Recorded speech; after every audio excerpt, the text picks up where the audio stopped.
নমস্কার। মানুষের তিনটি অভ্যাস মানুষকে ভীষণভাবে কষ্ট দিয়ে থাকে।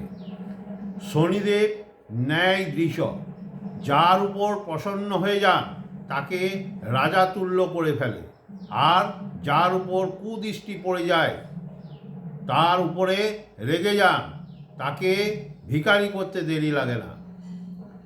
আমি আপনাকে তিনটি উপায় বলছি, যদি করছেন তাহলে বন্ধ করবেন।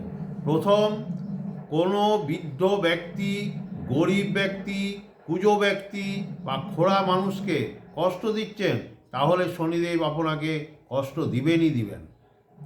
দ্বিতীয় হচ্ছে, যেখানে আপনি বসে আছেন সেখানে পা নাড়াচ্ছেন বা দুলাচ্ছেন, দেখবেন আপনি ভীষণভাবে কষ্ট পাবেন। এর থেকে কি হয়, আপনার মায়ের শরীর খারাপ হবে।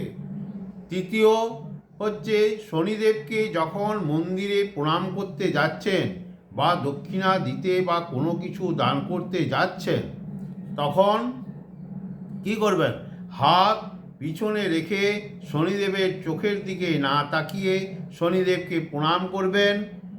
কিছু দান করে আসুন, শনিদেব আপনাকে ভীষণ সুখী করে দেবেন, কোনো কষ্ট দিবেন না।